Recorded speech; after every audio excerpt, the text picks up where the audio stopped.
बिस्मिल्लाहिर्रहमानिर्रहीम, अस्सलाम वालेकुम। प्रोग्राम रियासत अवाम के साथ मैं हूं सलमान हैदर। नाज़रीन, मुबैना धांधली के खिलाफ बानी पीटीआई ने एहतजाज की कॉल दी हुई थी और पीटीआई के कारकुनान वैसे भी पिछले 2 इतवारों से सड़कों पर होते हैं, कम से कम एहतजाज की कॉल ज़रूर देते हैं। मगर केपीके में जहाँ पाकिस्तान तहरीक इंसाफ की हुकूमत, वहाँ सब सुकून रहा, एहतजाज हुआ, एहतजाज होते हुए नज़र भी आया। इवन सिंध के अंदर भी एहतजाज हुआ, किसी ने कोई रुकावट नहीं डाली। यही हाल कोयटा और बलूचिस्तान का भी था। लेकिन पंजाब में सूरत हाल ना यकसर बिल्कुल मुख्तलिफ नजर आई। लोग एहतजाज के लिए निकले मगर उन्हें एहतजाज नहीं करने दिया गया। सलमान अकरम राजा साहब, लतीफ़ खोसा साहब, हाफिज़ फ़रत अब्बास समेत कई कारकुन गिरफ्तार हुए हैं। और कुछ दिनों पहले ही मरियम नवाज साहबा ने चंद दिन कबल कहा था कि मैं एहतजाज करने वालों के हवाले से काफ़ी सख्त हो जाऊँगी और किसी को एहतजाज नहीं करने दूँगी। आज वो रुथलेसनेस नज़र आई है और काफ़ी खौफनाक मनाजर देखने को मिले। कुछ बच्चों के होते हुए गाड़ियाँ तोड़ी गईं, सलमान अकरम राजा और लतीफ़ खोसा को घसीट कर ले जाया गया। एक खौफ की फ़ज़ा बनाई गई। एक तरफ जहाँ ये एहतजाज और गिरफ्तारियाँ होती रहीं, हालांकि इससे कबल सुप्रीम कोर्ट के बाहर मरियम साहबा खुद एहतजाज कर चुकी हैं, इससे कबल लिबर्टी चौक पर मरियम साहबा खुद एहतजाज कर चुकी हैं।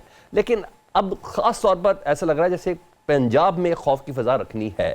और दूसरी तरफ रियासत पाकिस्तान का सबसे बड़ा ओहदा फिल हो गया जी। आसिफ अली जरदारी साहब सदर पाकिस्तान का हलफ उठा चुके हैं। खुद नवाज शरीफ साहब इस हलफ बर्दारी की तकरीब में थे। शहबाज शरीफ साहब ने सबसे पहले जाकर जरदारी साहब को मुबारकबाद दी। चीफ जस्टिस काजी फाइज ईसा साहब ने हलफ लिया। यानी एक बात है कि इस हुकूमत को सिवाय इस खौफ के, एक बात है कि किसी किस्म का कोई खतरा नहीं है अपने इत्तेहादियों से।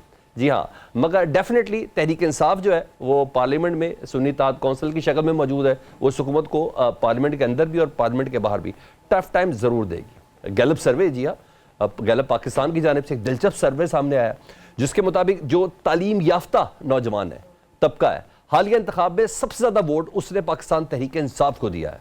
जिसके बाद ये सवाल उठता है कि नौजवान तबका नून लीग और पीपल्स पार्टी से मायूस है, और क्यों है? जब ये दोनों जमातों ने हुकूमत तो बना ली है, क्या नौजवान के हवाले से इनके एतमाद बहाल कर पाएंगे ये लोग? क्योंकि अगर इन जमातों ने इस इशू को एड्रेस ना किया, क्योंकि जहालत या कम तबका, तालीम याफ्ता तबका आस्ता आस्ता आगे की तरफ जाएगा, कम होगा और पढ़ा लिखा तबका जरूर आएगा। ये मुश्किलात है। और प्रोग्राम में पीटीआई से आज के प्रोग्राम में ये भी जाने के कि धांधली और मखसूस रिश्तों का मामला एहतजाज से तो हल होने का नहीं, इससे पहले भी नहीं हुआ। अदलिया से रिलीफ मिलने की उनको तवक्को है या नहीं है? मेहमानों से आपका तारुफ कराते चलूँ। शैब शाहीन साहब, पाकिस्तान तहरीक इंसाफ के रहनुमा, रमेश अरोड़ा साहब, नून लीग के रहनुमा, अक़लियती अबूर के वज़ीर भी हैं जी पंजाब के जी, शाहिदा रहमानी साहबा, पाकिस्तान पीपल्स पार्टी की रहनुमा हमारे साथ होंगी। सबसे पहले मैं रमेश साहब आपसे ही बात करता हूँ। रमेश साहब, मामला चल रहे हैं अफ़ाम तफ़हीम के, बात होती है बफाहमत की, इतना डर क्या है सिर्फ पंजाब में मरियम नवाज साहबा को, आपकी हुकूमत को? क्योंकि मरियम नवाज साहबा इसलिए कह रहा हूँ क्योंकि पुलिस वाले ये कह के गाड़ियां तोड़ते हैं कि सानू उत्तो ऑर्डर है, ऊपर जारी बात है आईजी होगा और आईजी से ऊपर वजीर दाखिला होगा, वजारत दाखिला मरियम नवाज साहबा के पास है। इतना क्या खौफ है इस पुरअमन एहतजाज के हवाले से? वर्मा जी, देखिए, आप जहाँ तक खौफ की बात करें, खौफ हमें नहीं है। खौफ हमें, अगर हम इनको गिरफ्तारियां हो रही हैं तो उसके पीछे इनका अपना किया धरा है। 9 मई को और 9 मई से पहले के वाक़यात को पाकिस्तानी कौम भुला नहीं सकती। जिस तरह इन्होंने कौम के बेटों को मारा, पीटा, सड़कों पर घसीटा, कौमी अमलाक को जलाया, गाड़ियों को जलाया, पुलिस वाले जब जाते थे डीआईजी तक के लेवल की आंखें फोड़ दी, उनको आंखें फोड़ के उनको सड़कों पर फेंक दिया, लोगों को मारा। 9 मई को भी इसी तरीके से ये पुरअमन एहतजाज का नाम लेके रोड्स पे आए और उसके बाद इन्होंने पाकिस्तानी इमलाक को, रियासती इदारों को इन्होंने जिस तरीके से निशाना बनाया, तो ये तो इनका शेवा बन चुका है। नहीं, लाहौर के लिबर्टी चौक में कोर कमांडर हाउस है जी, मुझे ये बताइए, यही तोड़फोड़ केपीके में क्यों नहीं हुई? सिंध में क्यों नहीं रोका गया? कोयटा में एहतजाज को क्यों नहीं रोका गया? सिर्फ ये डर लाहौर में क्यों है? केपीके में रेडियो पाकिस्तान कहां पे था जी? रेडियो पाकिस्तान कहां पे था? केपीके में रेडियो पाकिस्तान, मैं कह रहा हूं आज क्यों नहीं रोका गया? आज वहां क्यों नहीं रोका गया? मैं सर ये कह रहा हूं जो मुल्तान में, फैसलाबाद में, लाहौर में रोका गया। केपीके में तो इनकी अपनी हुकूमत है, केपीके में तो इनकी अपनी हुकूमत चली है। वो केपीके वाले बताएंगे उन्होंने क्यों नहीं रोका। और सिंध में? क्योंकि सबसे ज्यादा भुगता पंजाब ने है जनाब, सबसे ज्यादा भुगता पंजाब में है, सबसे ज्यादा भुगता लाहौर ने है, सबसे ज्यादा भुगता फैसलाबाद में सबसे ज्यादा भुगता हमारे पंजाब की आवाम ने, सबसे ज्यादा भुगता पंजाब की पुलिस ने। अच्छा। सबसे ज्यादा जो अजियत में रहे थे वो पंजाब की आवाम रहे थे, खास के लाहौर की आवाम रहे थे। आप मुझे बताएं, आप गुजर सकते थे जब ये जमान पार्क के बाहर उन्होंने धरना दिया था, और धरना किस चीज का था? जब सारे बाहर बैठे थे और वहां पे रात को और दिन के टाइम। सर फिर डर तो हो गया ना आपको, फिर तो आपको डर है ना, ये तो इलेक्शन में धांधली के हवाले से एहतजाज पर बाहर थे। आप खुद ही बता रहे हैं कि माजी का ये डर है जिसकी वजह से आज आप इनको बाहर नहीं निकलने दे रहे।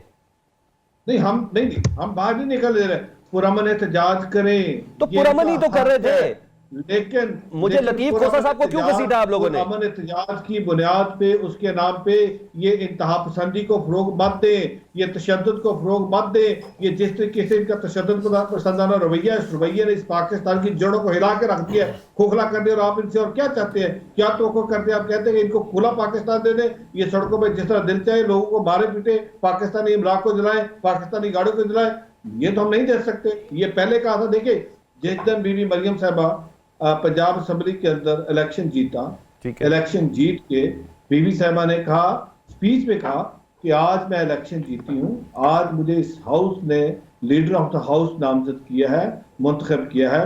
मैं जितनी वजीर आला इस अपनी ट्रेनी बेंचेस की उतनी वजीर आला, उन्होंने इशारा करके कहा कि अपोजिशन बेंचेस को कि मैं इतनी ही वजीर आला आपकी हूं। और फिर आज नहीं लगी ना रमेश साहब, गई, आज नहीं लगी वो, मिली को कहा, लेकिन आगे तो उनका क्या रिस्पांस था? ठीक है कि इन्होंने मैना मानू वाली रट लगाई है। चलें आप, रट ही मैंने मानू सर क्यों माने? तो हम क्या कर सकते? सर क्यों माने जबरदस्ती? आपकी बात क्यों मानेंगे कि इलेक्शन में धांधली नहीं हुई? उनको एहतजाज तो करने दें। चले मैं आता हूं शैब शाहीन साहब, मुझे बताएं, हर हफ्ते एक कारकुन आप देखें एहतजाज कर रहे हैं, और ये भी हमें भी पता है कि सिर्फ एहतजाज से बात नहीं बननी। क्या अदालतों में इस हवाले से आपको यकीन है कि धांधली आप साबित कर पाएंगे? ये मुझे बताएं, क्योंकि कल से पूरा अदालती हफ्ता शुरू होने वाला है। देखिए, पहली बात तो ये है कि ये आपने अच्छा सवाल किया। इस्लामाबाद में आज हमारा बहुत बड़ा एहतजाजी मुजाहरा हुआ। पूरे इस्लामाबाद में हमने रैली भी निकाली और हमने जुलूस भी निकाला और वहाँ तकरीरें भी की। मुझे बताएं, एक गमला नहीं टूटा। भाई ये बेईमानी ना करना चाहें, ये बदमाशी ना करना चाहें, ये बदमाशिया जो हमारे ऊपर मुसल्लत हो चुका है, तो किस जगह पे हमारे कारकुनान ने तोड़ फोड़ की है या कुछ किया है? मुझे बता दें, आज पिछले हफ्ते भी जो कुछ हुआ, अहमद शाह हमारा वो बच्चा बेचारा कारकुन, उसके साथ जो कुछ इन्होंने किया पिछले हफ्ते, वो ICU में रहा, शुक्र अल्लाह का को बच गया। दूसरा जो कारकुन था रहीम यार ख़ान में, उसको इन्होंने शहीद कर दिया वहाँ, सिर्फ तशद्दुद करके पुलिस की कस्टडी में। इसी तरह आप देखोगे, अगर आप देखें तो आज लतीफ़ खोसा, आज सलमान अकरम राजा, हमारे बहुत सारे वकला और बहुत सारे भाई दोस्त हमारे कारकुन गिरफ्तार कर लिए पूरे पंजाब से। आप मुझे बताएं कि ये पुरअमन एहतजाज करना आइन के मुताबिक हमारा हक है या नहीं है? आप इस बात को छोड़ दें, आप इलेक्टेड कहाँ से हो? नवाज शरीफ और यास्मीन राशिद का तकाबला आपके सामने आ चुका है। शहबाज शरीफ हमारे एक वकील से आ चुके हैं फॉर्म 45 के मुताबिक। मरियम नवाज़ हमारे उससे जो कैंडिडेट था MPA का, उससे आ चुकी हैं। वो ये बदमाशिया ऊपर आकर मुसल्लत हो चुका है। इनको पता है लोग इनको नफरत करते हैं, लोग इनको रिजेक्ट कर चुके हैं। मेरा हल्का आपके सामने है, मेरा ये हल्का है आज आपको इस्लामाबाद में किसी ने रुकावट तो नहीं डाली? ये मुझे बताएं पहले। नहीं, पिछले दफा रुकावट नहीं डाली थी। जो पहला हमने किया था उसमें रुकावट डालने की कोशिश तो कल के बाद क्या करेंगे? अगले हफ्ते से क्या करेंगे? मोहसिन नकवी साहब आज वजीर दाखिला, कम से कम मुशीर दाखिला बनने जा रहे हैं, कल हलफ लेंगे। तो जो पंजाब में पहले आप लोगों को, पंजाब में पहले काफी मुश्किल थी, अब वफाक में भी अगर आप एहतजाज करेंगे तो फिर मोहसिन नकवी तो है ना उधर। देखें सर, बात यह है कि बदमाशियों के ज़रिए अगर इन्होंने मुसल्लत होना है तो मुझे बता दें, हमने अंग्रेज़ों से क्यों आज़ादी हासिल की थी? अगर इन काले अंग्रेज़ों ने, रिजेक्टेड लोगों ने हमारे ऊपर मुसल्लत होना है तो फिर हमारी हकीकी आज़ादी का ख्वाब किधर जाएगा? 80%, 90% अवाम आज हमारे साथ खड़ी हुई है। इतनी बड़ी लीड से हम जीते हुए हैं। अब मेरे वाले हल्के का देख लें, NA-47 जो आपकी कॉन्स्टिट्यूशन एवेन्यू उसमें शामिल है, supreme court, high court, parliament house, सदर house, presidency, prime minister house. Prime minister house के अंदर एक पोलिंग स्टेशन था मेरा। वहाँ प्रेसिडेंसी के, प्राइम मिनिस्टर के एम्प्लॉइज़, वहाँ की कॉलोनियों के एम्प्लॉइज़, डिप्लोमेटिक इनक्लेव के लोगों ने वोट दिया। आपको पता है बहुत बड़ी लीड से मैं वहाँ से भी जीता हूँ। यहाँ ये किया जो प्री पोल रिगिंग जो थी, हमारे पोलिंग एजेंट उठाए, FIR काटी, हमारे लोगों के खिलाफ तशद्दुद किया, रातों को उनके घरों में छापे मारे, उनको हरासा किया, सब छोड़ दें। इलेक्शन डे पे हम बहुत बड़ी लीड से जीते हैं। आपको अपना मीडिया दिखा रहा था, 46,000 की लीड से मैं जीत रहा था। मैंने 1,05,000 वोट लिया, जिसने 50,000 वोट भी नहीं लिया उसको उठा करके जिता दिया। और इसी तरह का आप अंदाज़ा लगाओ। आपको पता है कि 11 तारीख को इलेक्शन कमीशन ने स्टे दिया, रारो ने लिख के दिया कि जी हम process of consolidation is postponed. 12 तारीख को फॉर्म 48 49 बना रहे हैं, 11 तारीख को नोटिफिकेशन। शुएब साहब, ये बातें सामने हैं, क्या आप अदालत के सामने इसको प्रूव कर पाएंगे? अल्टीमेटली अदालत ने ही फैसला करना है ना, कि सड़क पे प्रूव करेंगे? अगर तो अदालत के आंख और कान खुले तो मेरा ख्याल है कि प्रूव करने की कोई जरूरत नहीं, सिर्फ कागज दिखा देना ही काफी है कि ये देख लें इनके करतूत। जो कुछ उन्होंने टेम्परिंग की है वो सबके सामने नजर आ रही है। कल जा रहे हैं सर आप सुप्रीम कोर्ट भी जा रहे हैं, हम इंशाल्लाह होपफुली कल जाएंगे। हमारी पिटीशन तैयार है, होपफुली हम कल जा रहे हैं और उसके लिए हमारे पास सारा रिकॉर्ड आ चुका है। ठीक है, मैं शाहिदा रहमानी साहबा को शामिल करना चाह रहा हूँ जी। शाहिदा साहबा, थोड़ा आप लेट आई, गुफ्तगू डिस्कशन चल रही थी। आज पंजाब में जिस तरीके से PTI के साथ हुआ, जिस तरीके से लाठीचार्ज हुआ, गिरफ्तारियां हुई, सिंध में नहीं हुई, कोयटा बलोचिस्तान में नहीं हुई, एहतजाज वहाँ भी हुआ, KPK में भी नहीं हुई, इस्लामाबाद में भी नहीं हुई, सिर्फ पंजाब में हुई और पंजाब के तमाम बड़े शहरों के अंदर हुई। पीपल्स पार्टी इसको कंडेम्ड करती है? जी बहुत शुक्रिया सलमान साहब। देखिए, बिल्कुल पीपल्स पार्टी जमहूरी रवैयों पे यकीन रखती है, जमहूरियत पर यकीन रखती है, जमहूरियत की बालादस्ती पे यकीन रखती है। और आपने देखा कि इससे पहले भी चेयरमैन बिलावल भुट्टो जरदारी साहब ने ड्यूरिंग द इलेक्शन भी कहा था, इस बात को उजागर किया था कि लेवल प्लेइंग फील्ड सबके लिए होनी चाहिए और जमहूरी अंदाज से हमें इस तरह के जो एहतजाज है, सबका हक है एहतजाज करें और उससे यही एक सलाहियत होती है कि आप किस तरीके से जो एहतजाज करने वाले हैं उनसे पुरअमन तरीके से उनको एहतजाज करने दें। उनका अपना एक एहतजाज कराने का तरीका होता है। दुनिया भर में और जमहूरियत में ये चीज़ मैं समझती हूँ कि बहुत ही मुज़म्मत के काबिल है जो कुछ हुआ। आपने खुद अभी कहा कि बलूचिस्तान में भी हुआ, सिंध में भी हुआ, वहाँ की हुकूमतों ने जिस तरह टैकल किया, मैं समझती हूँ कि लाठीचार्ज या गिरफ्तारियाँ ये बिल्कुल गैर मुनासिब है। जमहूरियत के अंदर ऐसा नहीं होना चाहिए। हर एक को अपना एहतजाज रिकॉर्ड करने का हक है। अच्छा शाहिदा साहब, शहबाज शरीफ साहब ने कल कहा था कि मैं जरदारी साहब से गुजारिश करूँगा, दरख्वास्त करूँगा कि हुकूमत का हिस्सा बन जाए। टेक्निकली तो वो हुकूमत का हिस्सा है, यानी काबीना में वजारतें ले लें। अगर वो ज़्यादा इसरार करेंगे तो आप लोग मान जाएंगे? नहीं, देखिए, चेयरमैन साहब का बिल्कुल अटल फैसला है कि हम किसी भी तरीके से हमने हुकूमत कैबिनेट में नहीं बैठना है, क्योंकि कैबिनेट का मतलब होता है, कल आपने देखा कि जब 1.5 साल की हुकूमत थी उसमें हम कैबिनेट का हिस्सा बने तो बहुत सारी चीज़ें ऐसी, जैसे अब मैनिफेस्टो पीपल्स पार्टी का अपना था और हमने जो आवाम से वादा किया था, अब जो कायदे ऐवान है जो कैबिनेट को हेड करता है प्राइम मिनिस्टर ऑफ पाकिस्तान, उसके अपने फैसले होते हैं। तो पीपल्स पार्टी के मैनिफेस्टो को तो नहीं इम्प्लीमेंट कर सकेगा। जैसे चेयरमैन साहब ने अपने मैनिफेस्टो में पीपल्स पार्टी ने बताया कि जी हम चाहते हैं कि 18th अमेंडमेंट पे मुकम्मल तौर पे इम्प्लीमेंटेशन होना चाहिए। इसी तरह वजारतों का जो इजाफी बोझ है वो विफाक से ख़त्म कर देना चाहिए। बिजली का जो इजाफी बोझ है उस पर सोलर सिस्टम के लिए जो हमने बात की, तो इस तरह की बहुत सारी चीज़ें जो पीपल्स पार्टी ने की। और हम कभी भी नहीं चाहेंगे कि लोगों को बेरोज़गार किया जाए। हमारे जो मैनिफेस्टो में शामिल था कि हम ज़्यादा से ज़्यादा मुलाजमतें भी देंगे, हम बेनज़ीर इनकम सपोर्ट प्रोग्राम को भी बढ़ाएंगे। तो अब उनकी क़यादत के अंदर ये सारी चीज़ों को हल करना मैं समझती हूँ कि मुश्किल है और यही वजह है कि हमने उनको फुल फ्लैज, चूँकि उन्होंने उनके पास ज़्यादा सीट्स हैं, हमने उन्हें कहा कि आप फुल फ्लैज काम करें। कल ये ना हो कि पीपल्स पार्टी की वजह से हमें ये नुकसान हुआ। ठीक है।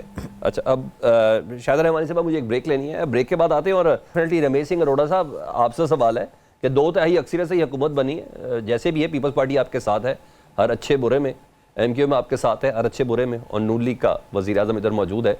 उस मौके पर भी विद इन आपकी पार्टी में इस लेवल का कोई बंदा नहीं है कि जो वजारत ख़जाना संभाल सके, जो वजारत दाखिला संभाल सके, जो मुशीर बन सके। तमाम वही लोग क्यों जो निगरान हुकूमत का अहम हिस्सा थे। इस ब्रेक के बाद इस सवाल पे आते हैं। जी सरदार जी, बताइएगा, 2/3 अक्सरियत से हुकूमत बनी है आप लोगों की, नून लीग और पीपल्स पार्टी की, इतनी बड़ी हुकूमत है, कोई इस काबिल नहीं है कि जो वजारत ख़जाना संभाल सके सियासी आदमी, कोई इस काबिल नहीं है जो वजारत दाखिला संभाल सके आपकी जमात में या आपके इत्तेहाद में। ये मजाक नहीं है। और इम्पैक्ट क्या पड़ रहा है इसका? ये कॉन्टिन्यूटी है निगरान हुकूमत की? देखिए, एक तो बात ये है, अभी फेडरल कैबिनेट का हतमी फैसला हुआ नहीं है। अभी ये सारे डिस्कशन हैं, ये सारी अभी जो बातें हो रही हैं ये मीडिया पे आ रही हैं। अभी कोई चीज़ जब फाइनल होगी तो वो आवाम को बता दीजिए, पार्टीज पे बाकायदा तौर पर। अब देखिए, जब हमारी पंजाब की कैबिनेट बन रही थी, बहुत सारे नाम आ रहे थे, बहुत सारे नाम जा रहे थे, और बहुत सारे लोग अपनी क्या सराइयाँ कर रहे थे कि जी फलां वजीर आ रहा है, फलां वजीर आ रहा है। और जब फाइनल हुआ तो हमारी पार्टी ने फिर बताया कि, और एक लिस्ट बाकायदा तौर पर निकाली कि हमारे फला वजीर फला पोजीशन के लिए। दूसरा, पाकिस्तान मुस्लिम लीग नून एक बहुत बड़ी जमात है। पाकिस्तान मुस्लिम लीग नून के पास एक्सपीरियंस है। पाकिस्तान मुस्लिम लीग नून ने बहुत अच्छी हुकूमत चलाई 2013 से लेके 2018 आपके सामने है। जब 2013 में हम आए थे तो उस वक्त पाकिस्तान कहाँ पे था? 2018 में हमने पाकिस्तान को अंधेरों से भी निकाला, और पाकिस्तान की इकोनॉमी जो ग्रोथ थी वो आपके सामने है। पाकिस्तान के अंदर CPEC जैसे बहुत बड़े मनसूबे हैं, और सबसे बड़ा जो चैलेंज जब हमने हुकूमत मिली थी उस वक्त इंतहा पसंदी और दहशतगर्दी अरूज पे थी, तो हमारे पास अच्छा नहीं रमेश साहब, मैं अपने सवाल पे दोबारा आ जाता हूँ ना, जरा पर्टिकुलर सवाल पे रहना। ये बातें हमने बहुत बार कर ली, सुन ली, आवाम को भी समझ आ चुकी है इन तमाम चीजों की ना। हम अपने सवाल की तरफ आते हैं ना सर। मैं सवाल दोबारा से कर लेता हूं। आप इस बात को निगेट कर रहे हैं कि जो मुशीर दाखिला और अपकमिंग वजीर दाखिला मोहसिन नकवी नहीं होंगे? क्या आप इस बात को निगेट कर रहे हैं कि औरंगजेब साहब जो हैं वो हॉलैंड की नेशनलिटी छोड़ के पाकिस्तान के वजीर खजाना बनने जा रहे हैं? क्या आप इस बात को निगेट कर रहे हैं कि शमशाद अख्तर जो वजीर खजाना थी निगरान में, अब वो मुशीर खजाना होने लगी है, मुआमिन खसूसी होने लगी हैं? क्या आप इस बात को निगेट करते हैं कि आहद चीमा और फवाद हसन फवाद को अब कोई किसी किस्म की किसी वजारत में हिस्सा नहीं मिलने जा रहा? जलील अब्बास जिलानी साहब जो है वो मुशीर बनने जा रहे हैं। क्या इन तमाम खबरों की आप तरदीद कर रहे हैं? ना तो मैं इनकी तरदीद कर रहा हूँ, ना मैं इनकी तस्दीक कर रहा हूँ, क्योंकि ये सारी खबरें मीडिया के ऊपर चल रही हैं। चले, हो तो कैसा लगेगा अगर ये खबरें सही हो? तो आपको कैसा लगेगा? मैं ये पूछ रहा हूँ नून लीग के कारकुन की हैसियत से। जब हतमी फैसला आएगा उस वक्त हतमी फैसला बता दिया जाएगा। मैं नून लीग की कारकुन नहीं, मैं इस वक्त मेरे पास अपनी वजारत है, मैं पंजाब का एक रिस्पॉन्सिबल रैप हूँ, और मैं इसलिए कोई भी ऐसी बात नहीं कर सकता जो हाफ कुक हो। अभी तक हतमी फैसला नहीं आया। ये सारी न्यूज जो है वो मीडिया पे चल रही है। मीडिया इस पे क्या क्या सराइयां कर रहा है, कोई चैनल कुछ बता रहा है, कोई चैनल कुछ बता रहा है। इसलिए मैं हर चैनल की विश लिस्ट पे तो मैं नहीं कह सकता फलां वजीर बन रहा है, फलां वजीर नहीं बन रहा। ठीक है। हाँ, जब कोई पार्टी फैसला करती है, पार्टी की तरफ से सेक्रेटरी जनरल जब अपना बताएंगे या पार्टी की आला क़यादत फैसला करती है, तो आला क़यादत सर्टनली हम फिर मीडिया को भी बताएंगे और आवाम को बता देंगे कि अभी तक कुछ हतमी फैसला नहीं आया। इसलिए ना मैं इसकी तरदीद कर रहा हूँ, ना मैं इसकी तस्दीक। अच्छा ठीक है, शुएब शाही साहब आप बताइएगा, इंतखाबात की क्रेडिबिलिटी पे सवाल है कि निगरानों को क्यों नवाजा जा रहा है, इनको क्यों फायदा दिया जा रहा है? कुछ ना कुछ तो है ना, दोनों जमातों से सवाल किया जा सकता है ना? देखें, दोनों जमातों से ज़रूर सवाल किया जा सकता है। मोहसिन नकवी को किस खाते में ला रहे हैं? यहाँ पूरे मीडिया ने तस्दीक की है, ये इन्होंने कभी तरदीद की है ऑफिशियली? दूसरी बात मुझे बताएं, सरफराज बुगटी किस कैपेसिटी में वज़ीर आला बना हुआ है? वो तो निगरान था इलेक्शन के कागज़ जमा कराने से एक दिन पहले तक वो निगरान था, वो तो इंडिपेंडेंट था। 6 महीने उसने यहाँ बैठ के अपने आप को इंडिपेंडेंट और इम्पार्शल डिक्लेयर किया, वो वहाँ का वज़ीर आला बन गया। और फिर जिन लोगों को लाया जा रहा है तो इसका मतलब है असल मालिक और हैं, असल इक़्तिदार में लाने वाले और हैं। और फिर जिस अंदाज से ISPR ने कहा जी हमारा धांधली से कोई ताल्लुक़ नहीं, काजी अनवर साहब हमारे सीनियर वकील हैं, उसने बड़ा अच्छा कहा जी हम आपको अप्रिशिएट करते हैं, आपने बड़ी अच्छी बात की कि आपका कोई ताल्लुक़ नहीं। मगर जो आप फॉर्म इस्तेमाल करते हुए रात को रिटर्निंग ऑफिसर्स के पास जा कर के जो कुछ वो करते रहे, जो कुछ ऊपर नीचे होता रहा, उसका ज़िम्मेदार फिर कौन है? उनकी तहकीकात तो कराएं, क्या आपकी इजाज़त से कर रहे थे या वो आपके लोग थे या आपका नाम इस्तेमाल कर रहे थे? फिर करप्ट रिटर्निंग ऑफिसर्स ने जो कुछ किया वो सब आपके सामने। मगर इलेक्शन कमीशन की आंखें और कान बंद हैं। मैं काजी साहब हमारे जो चीफ जस्टिस ऑफ पाकिस्तान से उनसे भी सवाल करता हूँ, इलेक्शन कमीशन से भी, कि आप तो कहते थे कि हमारा इलेक्शन ठीक नहीं हुआ, चले मान लेते हमने दोबारा करा लिया, मगर ये जो पाकिस्तान का इलेक्शन ठीक नहीं हुआ उसका ज़िम्मेदार कौन होगा? क्या आपने उन ज़िम्मेदारान के ख़िलाफ़ कोई तयन किया? क्या हम लोग जो इलेक्शन जीत चुके हैं हमारे साथ क्या सलूक होगा? क्या अवामी जो नुमाइंदे हैं, इलेक्टेड रिप्रेजेंटेटिव्स हैं, उनको आपने बाहर बैठाया हुआ है और कठपुतलियों को और नाजायज़ औलादों को और नाजायज़ MNAs को उठा करके आपने असम्बलियों में मुसल्लत किया हुआ है? उसकी कोई जुडिशल कमीशन के ज़रिए तहकीकात ही करा लें। देखें, इस तरह नहीं हो सकता कि आप पाकिस्तान के सिर्फ ये वोट नहीं होता, एक करोड़ों लोगों की एक उमंगें होती हैं, अच्छा, कोई प्लेटफॉर्म होता है सियासतदान के पास, होती हैं, उनकी तवक्कुआत पाकिस्तान होती की हैं। आवाम के पास कोई ऐसा प्लेटफॉर्म होता है जी। जहां इस तरह की तयनातियों को चैलेंज किया जा सके कि सिर्फ मॉरल ग्राउंड ही काफी होती है, इखलाकी ग्राउंड ही काफी होती है? क्या आप किसी प्लेटफॉर्म पर चैलेंज कर सकते हैं इन दो चीजों को? चीज़ें हैं। देखें, प्लेटफॉर्म को तो ज़ाहिर सुप्रीम कोर्ट है, हम जा रहे हैं, उनका फ़र्ज़ है कि वो इसकी जो ऑर्गेनाइज रिगिंग हुई है और जो कुछ जुल्म तशद्दुद हुआ है और जो कुछ लोगों के हुकूक पर डाका डाला गया है, कि ये सिर्फ आवाम का वोट चोरी नहीं हुआ, उनके ख्वाहिशात, उनकी जज्बात, उनकी तवक्कुआत और उनके हुकूक पर डाका डाला गया है। सुप्रीम कोर्ट का फ़र्ज़ है उसकी जुडिशल इंक्वायरी कराई जाए। दूसरी बात यह है कि अखलाकी तौर पर सिर्फ छोड़ें, सोशल एक बाइकआउट करें इन लोगों का, जिस तरह लोटों का बाइकआउट करके आपने रिजेक्ट कर दिया है, इस तरह इन लोगों का जहाँ से ये गुजरे इनको बताएं कि आप डाकू हैं। सिर्फ माल चोरी करने वाला डाकू नहीं होता। नहीं सर, ये भी इतना मुनासिब नहीं है ना। आप अदालत में प्रूव करें, आप अदालत में प्रूव करें सर, सारे डाकू कह देंगे। अदालत को छोड़ दें, आपको अगर जज बना देना, सुन ले, अगर आपको ही जज बना देना, इम्पार्शल आपको एक आर्बिट्रेटर बना दे, मैं आपको पूरा रिकॉर्ड दिखा देता हूँ, आप बता दें। मैं शाहिदा रहमानी साहब से सवाल आप खुद फैसला कर दे, मैं आपका फैसला मानने को तैयार हूँ। बात यह है कि जो देखें, एक असली फॉर्म अपनी टर्न पे आइएगा, मैं आपकी टर्न पे आता हूँ। दूसरा टेम्परिंग है। शाह भाई, मैं आपसे बात करता हूं दोबारा। शाहिदा रहमानी साहब, अगर यही सवाल मैं आपसे करूं, यानी पीपल्स पार्टी की क़ियादत से करूं, कि ऐसा क्यों इम्पैक्ट आ रहा है कि निगरान हुकूमत के नगीनों को मौजूदा हुकूमत अपने इत्तेहाद में बाकायदा तौर पर फिट करती नजर आ रही है? क्यों ऐसा लग रहा है कि कहीं ना कहीं टेक्नोक्रेट प्लस किस्म का कोई सेटअप है जिसकी कहीं ख्वाहिश थी, कोई खबर थी? क्यों ऐसा लग रहा है कि सियासतदान कमजोर है और बाहर के लोग थोड़े मजबूती से अंदर आ रहे हैं? देखिए, अभी जो आप बात कर रहे हैं ये कयास आराइयों पे है, जो मीडिया की खबरें हैं उसके तहत हैं कि निगरान हुकूमत में से निकाल कर लाया जा रहा है। और फिर इस वक्त prime minister of Pakistan Shahbaz Sharif साहब हैं, उनको मुकम्मल इख्तियार है कि वो अपनी कैबिनेट बनाएं। हमें ये इख्तियार नहीं है कि हम लोगों को सड़कों पर लाएं, उनकी तजलील करें, नफरत और तकसीम की सियासत करें। जब हम इदारों में जा रहे हैं और हमें इदारों पर यकीन है, आपको वो भी याद होगा कि जब चेयरमैन सेनेट का इलेक्शन हुआ तो 64 वालों को 46 कर दिया गया। आपको वो भी याद होगा कि 2018 में जिस तरह से इंतखाबात हुए और उस वक्त सही था। अगर KPK में वही इलेक्शन कमीशन इलेक्शन कराता है और वहाँ आपकी हुकूमत बनती है तो वो जायज़ है, लेकिन अगर आपकी मुल्क में हुकूमत नहीं बनती तो वो नाजायज़ है। इस तरह के मैं समझती हूँ कि इदारे भी काम कर रहे हैं, कोर्ट्स भी खुली हैं, बहुत आपको रिलीफ भी मिलता है कोर्टों से। तो आप कोर्टों में जाएं, अपने मसले वहाँ रखें, बजाय इसके कि हम लोगों की तजलील करें और नफरत और तकसीम की सियासत करें। आपको जमहूरी रवैया, सियासी रवैया अपनाना चाहिए कि ठीक है, अगर आपके साथ ज्यादती हुई है तो फिर अदलिया और इदारे आपके साथ इंसाफ करेंगे।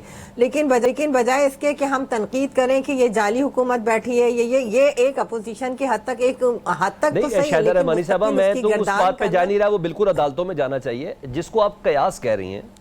अगर ये तमाम चीज़ें हकीकत पर मबनी हो तो बींगा सियासी वर्कर, क्या आप इसको कंडेम करती हैं कि आप कहती हैं हाँ ऐसा होना चाहिए? अगर सियासतदान नहीं कर सकते तो टेक्नोक्रेट्स को लाना चाहिए, निगरान सेटअप से लोगों को लेके आना चाहिए। मैं ये सवाल कर रहा हूँ आपसे कि इस वक्त मुल्क को जिन सियासी और मुआशी बहरानों का सामना है, इस वक्त मुल्क की कमान जो है वो जनाब शहबाज शरीफ साहब चूँकि प्राइम मिनिस्टर ऑफ पाकिस्तान है, उन्हें ज़्यादा बेहतर अंदाज से काम करना है, उन्हें मुल्क को बहरानों से निकालना है। तो वो अपनी कैबिनेट मैं समझती इंतहाई सोच समझ कर बनाएंगे और मोस्टली वो लोग जो जीत कर आए हैं, जो कैबिनेट जो PMLN का हिस्सा हैं, उन्हें उसमें बनाना चाहिए। लेकिन अगर कहीं कोई ऐसी ज़रूरत पड़ती जिस तरह हमें फाइनेंशियल क्राइसिस है, मैं समझती हूँ कि इनके पास तो फाइनेंस के बहुत माहिरीन मौजूद हैं, तो उनमें से किसी को बनाना चाहिए बजाय इसके कि हम केयर टेकर में से किसी को लें। ठीक है, माहिरीन को ही बनाना चाहिए। अच्छा रमेश जी करोड़ा साहब, एक सवाल उसके बाद हम ब्रेक ले लेते हैं। ये बताएं, गैलप का जो सर्वे है ये तो साफ जाहिर कर रहा है कि नौजवान वोटर, पढ़ा लिखा वोटर आप लोगों से मायूस है, और आप इस इशू को कैसे एड्रेस करेंगे? क्योंकि पढ़ा लिखा वोटर अब मजीद बढ़ेगा ही, कम तो नहीं होगा ना? देखिए, हमने जब 2013 से 18 में हमारी हुकूमत थी, आपने देखा पर्टिकुलरली हम बात करते हैं डिजिटल टेक्नोलॉजी की, उनको सिर्फ लैपटॉप देने का बड़ा क्रिटिसिज्म हुआ उस लैपटॉप पे। उस वक्त सबसे बड़ा ये कहा जाता है कि आप उनको लैपटॉप रिश्वत के तौर पे दे रहे हैं, बट किसी की सोच और समझ में ये चीज़ नहीं आ रही थी कि हम जब लैपटॉप दे रहे हैं तो उसके पीछे पूरा एक प्लान है, और प्लान था आपकी टेक्नोलॉजिकल रिफॉर्म्स का।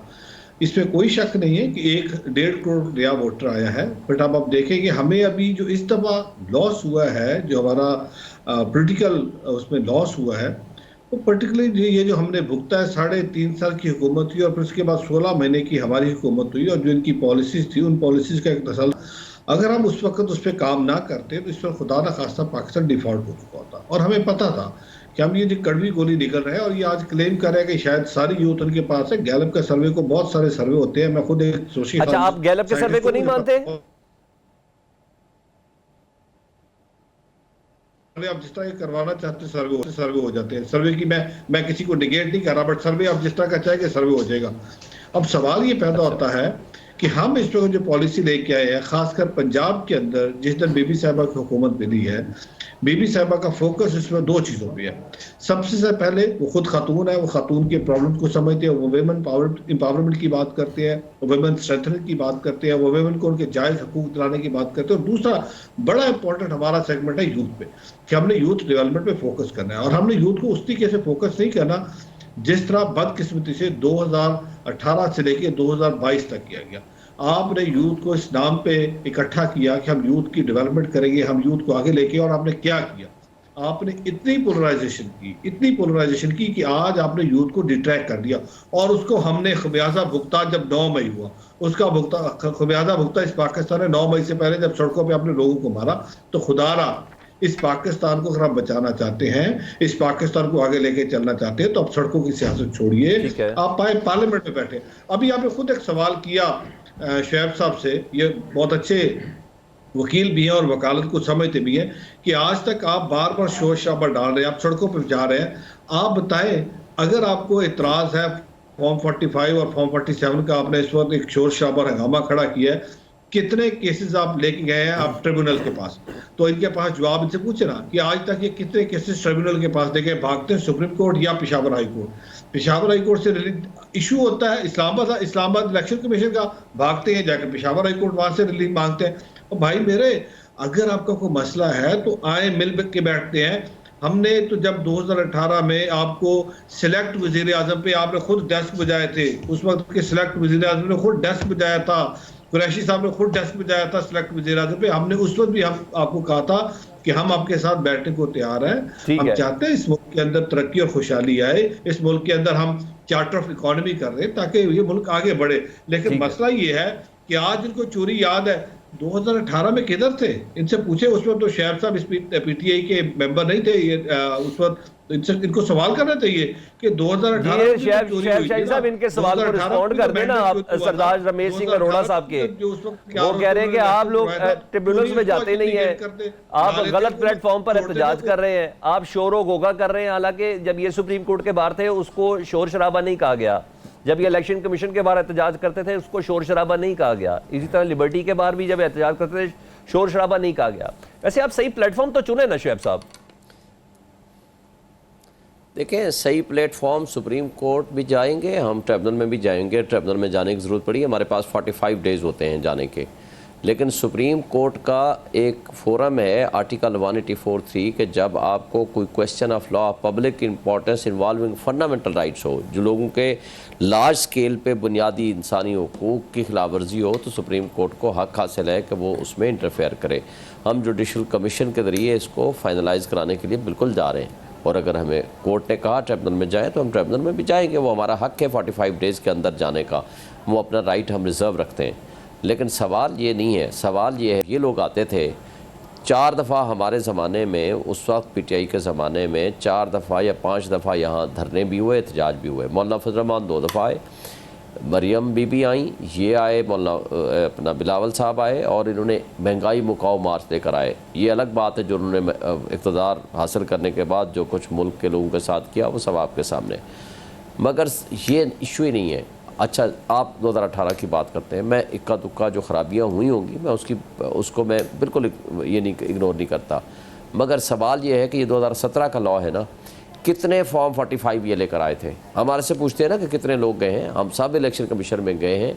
अब इलेक्शन कमीशन ने मेरे वाले हल्के में अभी फॉर्म 48 49 को रोक दिया था 2011 तारीख को। फॉर्म 48 49 बना है 12 तारीख को, 12 फरवरी को, और नोटिफिकेशन जारी हो गया 11 तारीख को। यहाँ फ्रॉड देखें, यहाँ जुर्म देखें, और स्टे होने के बावजूद और रिटर्निंग अफसर के स्टे होने के बावजूद बाकी सारी चीज़ें चलें, हम जाएंगे कोर्ट में भी जाएंगे। देखें अखलाकी तौर पर, कानूनी तौर पर, आईनी और कानूनी तौर पर हम जीते हुए हैं। और रिज़ल्ट कौन सा होता है?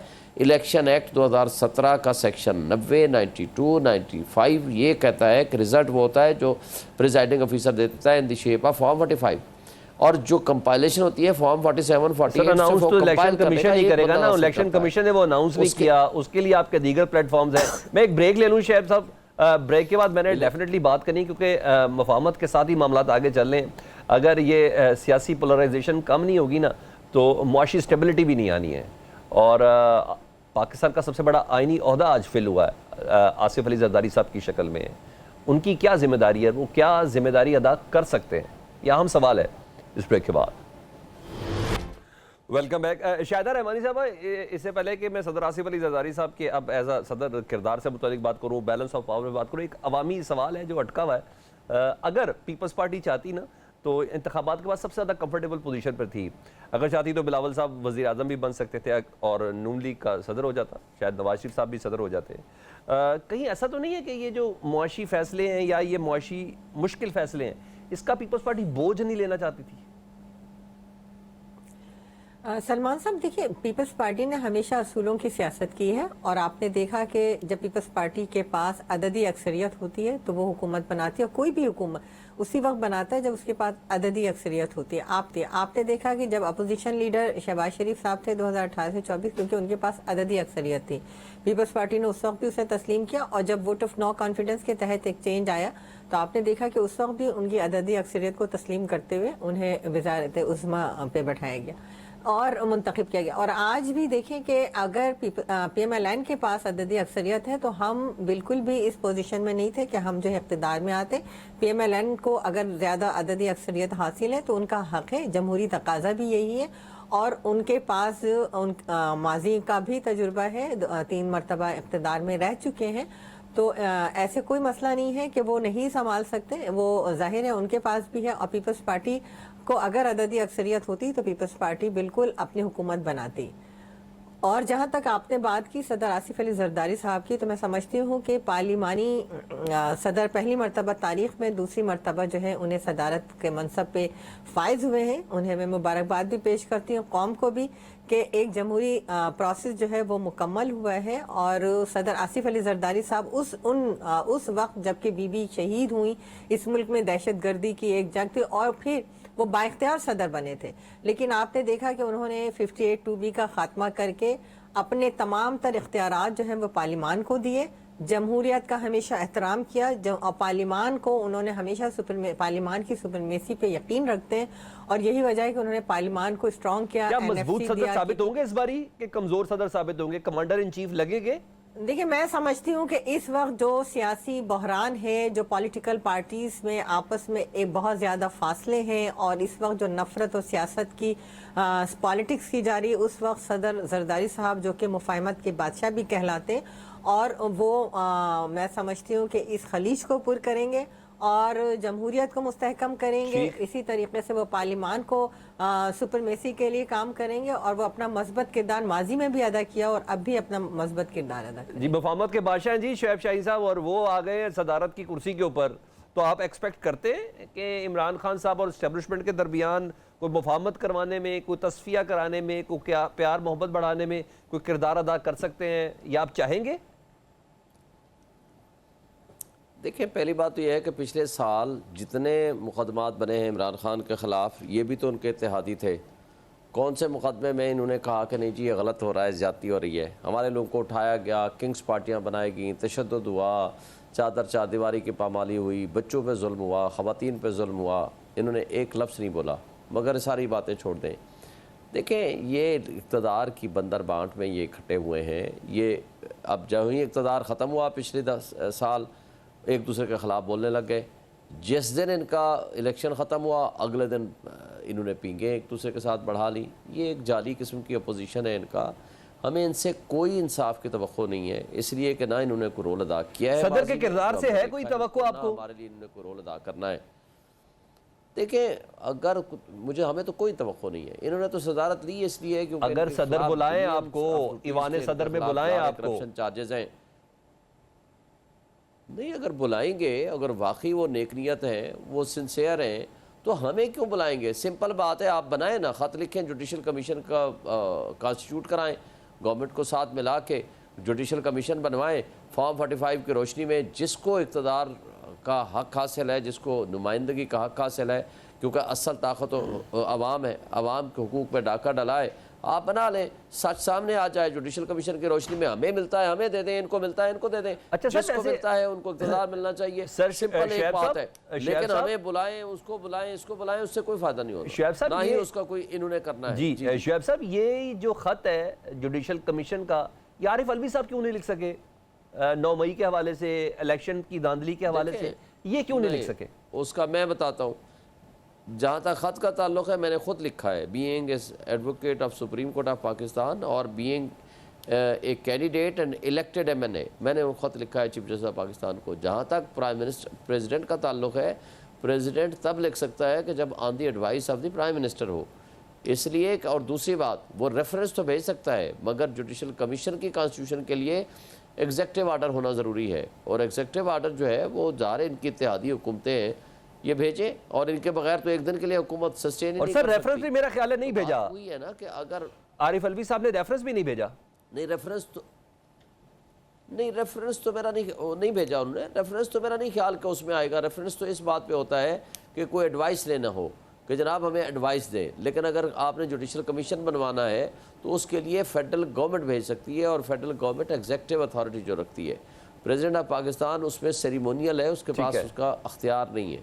ठीक है, मेरा एक सवाल और, फिर मैं रमेश साहब की तरफ आता हूँ। ये बताएं, आप PTI के बानी चेयरमैन साहब के वकील भी हैं, और इस्टेब्लिशमेंट के साथ इंतखाबात के हवाले से या उसके बाद के हवाले से कोई बातचीत है, कोई ऐसी इतलात है? कहा जा रहा था कोई जनरल रिटायर्ड नईम खालिद लोधी साहब कोई इस पे किरदार कोई अदा कर रहे हैं, कोई इस टाइप की कोई मीडिएटर का किरदार अदा कर रहे हैं, कि महज अफवाह है कि कुछ है ऐसा? नहीं, इस तरह की कोई किसी किस्म की कोई हमारी बातचीत नहीं है, ना ही हमारा कोई डिस्कशन है, ना ही हमारे साथ कोई बातचीत हुई है। इस तरह की कोई ऐसी बात अभी तक ना डेवलप हुई है, ना कोई बातचीत हुई है। ठीक है जी। रमेश, अब आप ये बताएं, आसिफ अली जरदारी साहब से मौजूदा सियासी माहौल को किसी हद तक काम डाउन करने के लिए आप क्या एक्सपेक्ट करते हैं एज आ सदर? देखिए, सदर जरदारी साहब पहले भी सदर हैं 5 साल, अभी आज फिर दोबारा आइनी तौर पे उनको आइनी ओहदा मिला, और जमहूरी एक प्रोसेस है, उस जमहूरी प्रोसेस के ज़रिए वो पाकिस्तान के इस्लामी जमहूरिया पाकिस्तान के सदर बने हैं। एक तो मैं उनको मुबारकबाद पेश करता हूँ, उनकी पूरी टीम को, पूरी पार्टी को मुबारकबाद पेश करता हूँ। मेरे सामने शाहिदा रहमानी साहबा बैठी है, मैं इनको मुबारकबाद पेश करता हूँ। और हम उम्मीद करते हैं कि सदर जरदारी ने हमेशा बड़ा पॉजिटिव रोल प्ले किया है। 18th अमेंडमेंट आपके सामने है, इस मुल्क के अंदर हाथ से इस तरह के फैसले करता है कि अपनी पावर्स नीचे डेलीगेट करे। 18th अमेंडमेंट आपके सामने है, और इस वक्त सूबे सारे खुद मुख्तार है, बाख्तियार है।